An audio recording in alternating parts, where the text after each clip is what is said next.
bisnismen yang culas aja gitu kan, pasti ketahuan lah.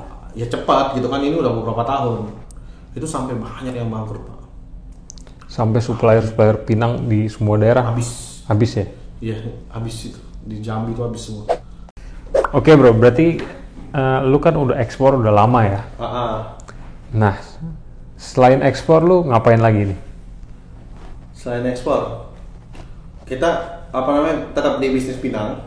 Oke. Ngerjain bibit juga dari 2018 tuh gue ngerjain bibit. Bibitnya? Bibit Pinang.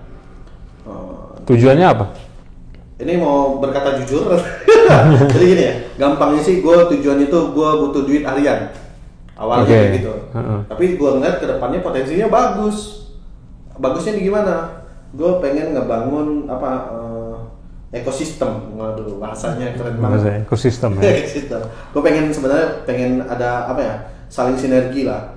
Jadi bukan hanya kan selama ini kan gue dapat barang juga dari supplier tuh rada sulit gitu kan. Nah gue pengen nih mulai dari kenapa dari bibit gitu kan? Karena gue nggak punya biaya. Kalau gue mau modalin perkebunan besar, nah gue jualan bibit aja daripada gue ngeluarin biaya. Gue dapat duit gitu kan. Saya kalian ngedukasi. Jadi kita bukan hanya sebatas jualan bibit, kita ngedukasi gimana nanam pinang yang benar, prosesnya, pasca panennya bagaimana, cara jualnya bagaimana, itu yang kita ajarkan. Oke, jadi lo ngebina petani-petani ya? Betul. Atau calon petani malah? Calon petani. Karena rata-rata yang sejauh ini yang beli bibit dari kita tuh ya pensiunan. Kemudian ada sih yang masih muda juga ada gitu kan. Banyak gitu kan, tapi rata-rata 30 sampai 30 tahun ke atas lah gitu. 30-40 tahun ke atas gitu. Jadi mereka yang melihat ini Pinang nih salah satu potensi usaha perkebunan di luar sawit dan karet kayak gitu. Iya. Alternatif lah gitu kan. Karena pasar Pinang pun masih besar ya. Betul. Persyaratan pasarnya ini lumayan gede gitu kan. Nah kalau bicara Pinang, selain kita supply untuk ekspor, di dalam negeri ini dipakai nggak sih? Ada, tapi sedikit. Ada ya? Sedikit. Untuk apa itu? Ya dikunyah. Untuk Indonesia Miriam. bagian timur. Sebagian masih konsumsi itu, makanya ada khusus ludah Pinang. Itu buat sampahnya. Di Papua ada yang kayak gitu. Kemudian di beberapa daerah untuk lokal di Sumatera masih ada yang konsumsi, dan untuk adat juga ada dipakai kayak gitu. Tapi nggak banyak. Mungkin 90-95% tuh marketnya keluar. Kalau ditanya buat apa? Ini gue berdasarkan yang gue tahu dan gue lihat ya, itu untuk konsumsi. Iya. Itu hampir semua orang ya. Iya. Tapi kan ada orang yang bilang untuk tekstil. Gue belum pernah ketemu kayak gitu. Kalaupun ada, gue belum pernah ketemu. Jadi gue nggak bisa bilang itu untuk tekstil. Mungkin ada ya. Tapi gue pernah coba hitung, dikalkulasikan, kayaknya nggak ketemu harganya. Iya. Karena setahu gue juga itu kan dikonsumsi dan memiliki adiktif ya. Iya. Jadi orang tuh pasti bakal konsumsi terus gitu. Betul. Dan kebanyakan itu dikonsumsi oleh orang India, Pakistan, Bangladesh, IPB. Nah, populasinya juga besar kan? India itu tuh hampir 1 miliar. 1,2. 1 miliar lebih. Ya 1,2 itu mereka 10% yang konsumsi Pinang. Ini berdasarkan waktu itu gue pernah ngobrol sama ITPC yang di India juga. Jadi dibilang tuh kurang lebih 10% konsumennya Pinang dari total populasinya mereka. 10%-nya aja ya. 120 juta. 120 juta kita hampir semua kita yang supply. Hampir setengahnya dari Indonesia, setengah dari populasi Indonesia, Pak. Gede itu. Besar sekali emang. Dan itu belum termasuk negara-negara pinggirannya kayak Pakistan, Bangladesh, Nepal. Iya. Mereka konsumsi juga. Sri Lanka, kemudian Myanmar. Gua waktu di Myanmar tuh ya itu dijual 100 cet, 1.000 rupiah. Sekecil ini. Lu tahu permen apa sih namanya? Yang permen yang yang bentuk kaki itu? Iya. Yang warna merah. Nah, seukuran plastik yang bentuk merahnya itulah. Itu Pinang. Rp1.000 harganya. Kalau dirupiahkan Rp1.000.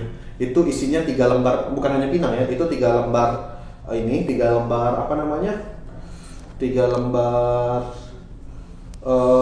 apa sih? Sirih. Di situ ada Pinang, Gambir, tembakau termasuk. Mungkin yang adiktif tuh justru dari tembakaunya deh kalau menurut gue. Kayaknya ya. Nggak tahu juga kalau ini. Kalau mereka sih ini untuk kesehatan dibilang kayak gitu. Ya kalau nggak sehat gigi lu ya patah gitu kan. Keras banget pak. Pinang lu. Dan menurut laporan yang gue terima sih, katanya kalau ekspor pinang langsung ke India itu jarang ya. Iya. Hampir nggak ada malah ya. Ada pun yang mereka punya permit impor, negara bayarnya yang punya permit impor gitu kan. Oke. Iya, jadi mereka tuh memanfaatkan negara-negara sekitar India itu kan untuk proses masuknya si pinang dari kita ini kan. Jadi prosesnya panjang. Pinang itu mungkin bisa 1 bulan sebenarnya nyampai ke India pun kalau tujuan akhirnya ke India ya. Jadi dari Indonesia kirim dulu ke Thailand 6 cabang, makanya kita kirim biasanya portnya 6 cabang baru kirim ke perbatasan.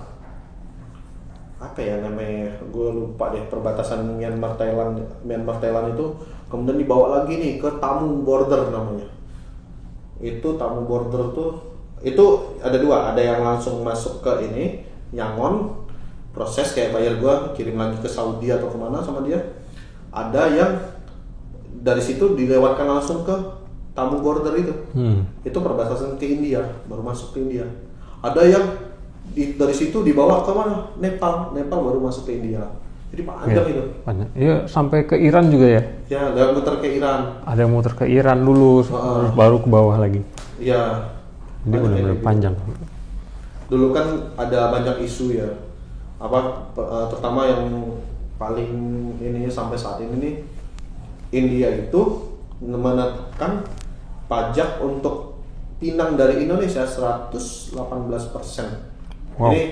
Ini gue benar apa salahnya bisa dikoreksi gitu kan, bisa dicek ulang gitu, benar apa enggak pernyataan, tapi lebih dari 100%. Jadi kalau misalnya harga pinang yang layak ekspor sekarang 25.000, kalau dikenakan bea cukainya di sana ya mungkin udah angka sekitar berapa tuh? 60 ribuan. Ya. Sedangkan harga lokal mungkin mereka sekitar paling cuma 35.000, 40.000 lah katakan kayak gitu. Mereka ngapa buat kayak gitu? Ya mereka tahu ininya apa sih namanya produk lokalnya itu, mereka lebih mengutamakan produk lokalnya. Alasannya seperti itu. Ya. Petani lokal dilindungi.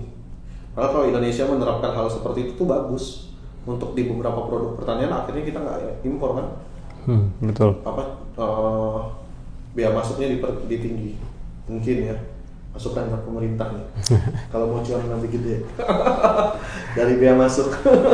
Pasti sih sekarang, apalagi kondisi kayak gini ya. Iya. Pajak pasti pajakannya udah naik semua. Bagusan kayak gitu ya, daripada ini. Pertama orang lokal bisa jual nggak terganggu dengan isu impor gitu. Iya. Cuman kan masalah diplomasi mungkin. Diplomasi aja. Itu mah urusan kalah gitu. Iya. Kita main yang remah-remahan aja.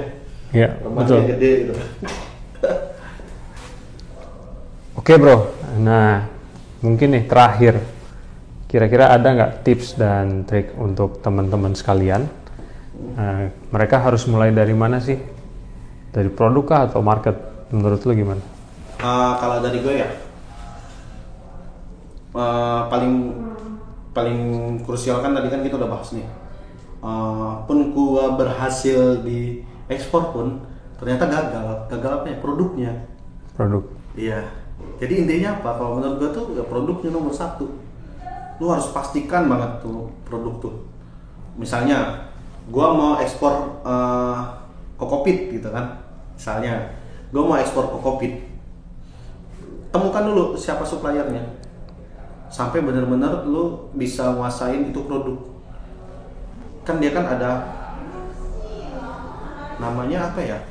Kalau kokopit tuh ada kadar elektriknya gitu tuh. Iya. Berapa ininya gitu kan. Nah, lu bisa tahu cuma ngelihat aja tanpa pakai alat atau gimana gitu kan. Kemudian kekeringannya lu bisa jago lah gitu kan. Gue dulu tuh sampai dibilang sama sama partner gue yang di Jambi tuh bilang gini, kamu harus sampai tahu nih pinang nih kering apa enggak tuh dari aroma. Dari aroma, Pak. Jadi, kan artinya apa? Kita harus menguasain benar-benar produk. Ya, itu jam terbang sih ya. Iya, jam terbang itu. Jadi gimana caranya lu temukan, udah gue memutuskan hari ini mau ekspor, misalnya saya mau ekspor kokopit, cari suppliernya, kontakin satu-satu. Kalau bisa lu magang sama dia. Nah, saran gue itu. Ya. Jadi bukan hanya magang untuk ekspor, tapi lu magang untuk produknya. Sampai lu ngerasain, magang aja. Saya mau ini nih, sampai lu nguasain itu produk, sampai lu mencintai itu produk, sampai di titik lu tuh ngerti nih ininya. Oh ini kekurangannya ini, kalau dari daerah ini kelapanya seperti ini, jadi sabutnya seperti ini. Kalau dari daerah ini bukan hanya ini, tapi lu tahu kenapa. Kayak tadi pinang tuh kan ada pinang kering. Itu pun dibagi mutunya tuh ada namanya tuh good cut. 80 85, 70 75, 90 95. Asalan, lali. Atas dasar apa itu? Oh, dari 100 kilo pinang, kalau 10% yang terbuang, yang lalinya 10% itu mutu 90 namanya. Atau good cut 90 atau 5% atau sampai 10%. Toleransi yang jeleknya itu ada black spotnya, titik hitamnya itu apa sih namanya 90-95, itu grade paling tinggi kayak gitu. Iya. Oke. Nah 80-85 pun sama, toleransinya 15 sampai 20%. Ada lali atau yang enggak inilah, yang kurang bagusnya ada segitu. Nah atas dasar itu kemudian ini pinang kering dari mana, dikacip dulu, dilihat tengahnya. Oh ini benar kering kalau dikacip, kalau enggak aroma, kalau nggak dilempar, itu jam terbang. Itu masanya gimana? Lu harus ikut setiap hari. Kalau itu dijemur barangnya, dijemur, lu ikut di penjemuran. Kalau barangnya di oven, lu harus tahu ovennya berapa lama. Itu berlaku untuk semua produk yang berdasarkan itu produk komoditas pertanian ya, kayak gitu, pertanian atau perkebunan, sama semua. Lu harus kuasain produknya. Baru kalau lu udah nguasain produknya, lu enak nih ngobrol sama buyer. Lu udah nguasain. Gue pernah loh, pengalaman gue ya, sama sama buyer tuh. Jadi sama buyer yang langganan gue tuh dibilang, wah harga kamu kemahalan Fahmi. Gue tanya atas dasar apa, dia bilang mahal. Gue jelasin kenapa harga kami mahal. Gue tuh sama buyer tuh, gue buka HPP lu. Berani gak lu? Lu berani gak sama buyer? Ya, gue sih mikir-mikir. Kalau gue buka dulu, karena belum tentu buyer tuh paham kenapa pinang jadi seperti itu harganya. Harga beli dari petani sekian, dari gudang sekian, kayak gitu. Kalau diolah biayanya sekian, gue kasih sama buyer tuh. Oke. Nah, tapi apa? Ujungnya gimana? Intinya lu harus ngasain produknya. Tapi dia mau. Oke. Nah itu kan mungkin kondisi bayarnya emang mau untuk diedukasi gitu ya. Iya. Tapi kan kita juga kadang ketemu dengan bayar yang ngehe lah. Ngehe, dan juga kadang mereka yang juga banding-bandingin harga doang. Iya. Nah itu kan berdasarkan pengalaman aja. Oh tahu nih cuma banding-banding harga gitu kan. Gue ini ya. Gue bukan ini ya. Gue kalau ada pembeli dari India langsung, gue terima, nggak gue angkat telepon. Pun dia mau ngomong panjang lebar sama gue nggak mau. Karena kita udah tahu kan. Iya. Pertama nggak boleh India. Bukan nggak boleh ya. Dia nggak belajar intinya kayak gitu. Iya. Dan tipikal orang. Berarti dia orang baru nih mau main bisnis. Makanya gue sering tuh kalau ada orang ini makanya lu harus nguasain itu deh. Intinya tuh lu nguasain produknya, lu kasih regulasi di negara tertentunya, tujuan market NTE-nya ya. Lu tentukan udah dapat produknya A misalnya. Kemudian tentukan lagi NTE-nya, negara tujuan ekspornya. 3 misalnya, lu pelajarin regulasinya. Lu pelajarin tipikal marketnya. Lu pelajarin tipikal bisnisnya. Market sama bisnis 2 hal yang berbeda. Iya. Dan mungkin tambahan juga buat teman-teman nih. Kalau kita nyiapin produk dulu, tapi kalau misalnya udah tahu produknya, tapi marketnya nggak ada, gimana? Jadi ini kan juga harus perlu untuk diekspor gitu loh. Iya. Jadi misalkan kita mau emping, mau ekspor emping, marketnya kita belum tahu, itu tapi kita edukasi pasar itu repot itu. Itu kan. Kalau gue itu repot. Jadi saran gue sih yang produk-produk yang ini ya mudah untuk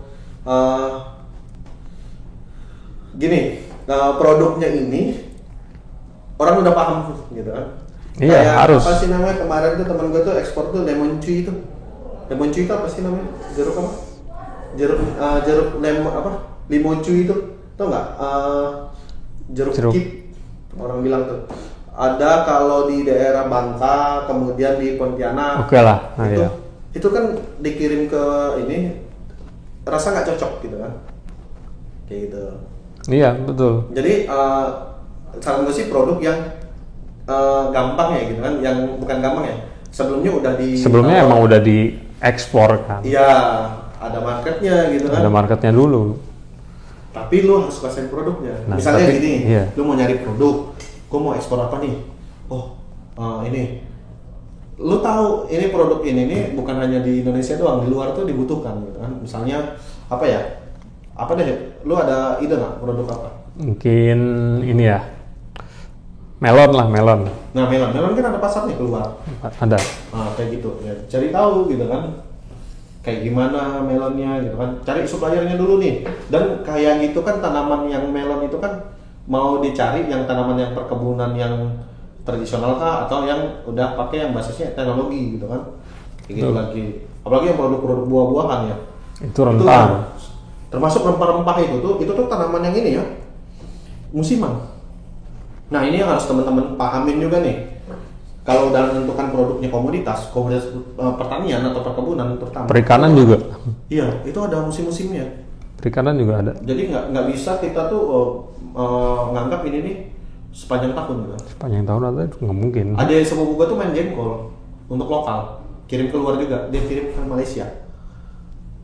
Beberapa kali kirim ke Malaysia jengkol pak.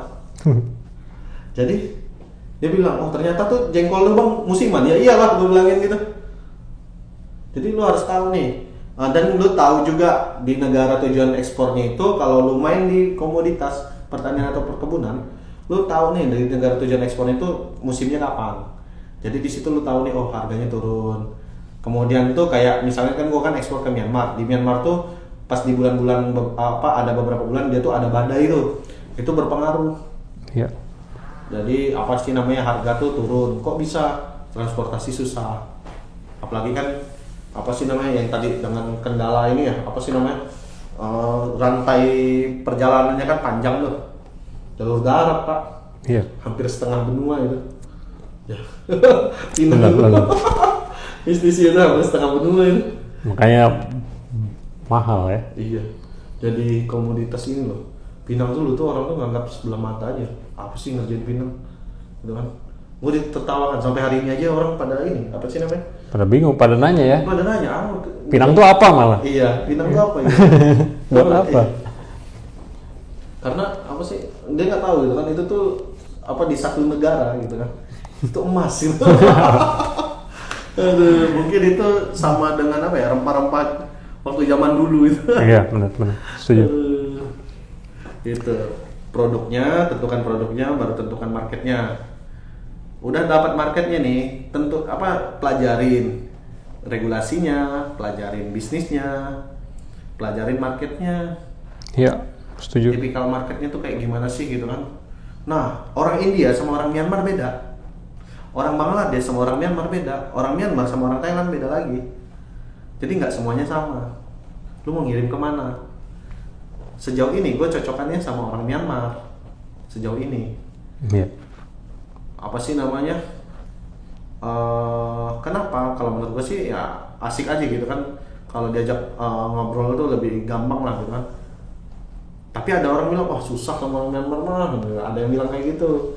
Enakan sama orang Saudi nih gitu kan. Gue kirim ekspor Pinang tuh ke Saudi loh. Saudi ya? Iya. Temen gue kirim ke UK. Wah. Kirim Pinang ke UK pak. Buat apa lagi ya? Buat orang India. Jadi gue pernah ada teman gue dulu bilang, kamu jual ke India tuh sama kamu jual ke seluruh dunia kamu. Karena orang India itu ada di seluruh dunia. Bilangnya gitu. Aduh. Di sini kan ada apa namanya, di Kemayoran itu kan ada supermarket India jualan pinang. Ada ya? Singapura loh labelnya tuh. Kayak gitu. Iya sih. Memang pasti di setiap negara ada orang Indianya. Itu pasar yang terbuka lebar gitu kan. Tuh. Gue untuk jualan bibit aja gue udah berapa ya? Kalau ini lanjut nih, potensinya bagaimana sih gitu kan kalau kita bicara ya kedepannya untuk Pinang ini, menurut gue sih bisnisnya terbuka lebar gitu kan, karena nggak dikuasain kartel. Oke. Untuk Pinang, harga tuh ditentukan dengan permintaan pasar. Permintaan lagi tinggi ya harga tinggi, permintaan lagi turun harga turun. Beda kalau kita bicara sawit sama karet. Ya. Udah ditentukan harganya. Kalau Pinang nggak ada yang menentukan, makanya terbuka, pasarnya lebar banget gitu kan. Bisnisnya juga ini, lu punya duit 500.000, mau mulai dari mana?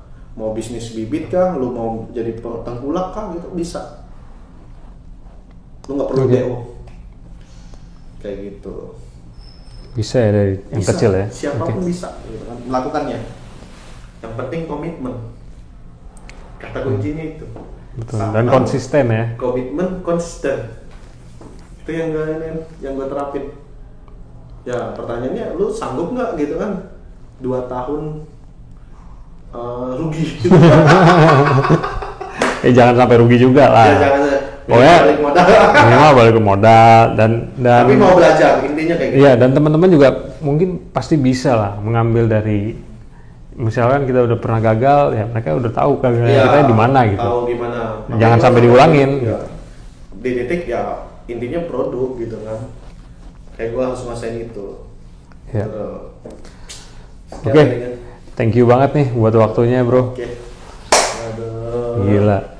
Kapan lagi ketemu nih, ngobrol-ngobrol lagi? Ya, insya Allah sih kita mungkin banyak ya yang akan kita bahas nantinya ya. Mudah-mudahan ini siapa tahu gue udah ini juga apa namanya ngelola petani juga gitu kan. Siapa tahu kita bisa lanjut obrolan lagi gitu kan. Iya. Lebih ke bisnis gitu. Insya Allah dong. Iya. Karena petani-petani itu juga potensi untuk kita kembangkan pasarnya gitu. Oke, teman-teman, terima kasih banyak. Sampai jumpa di episode berikutnya.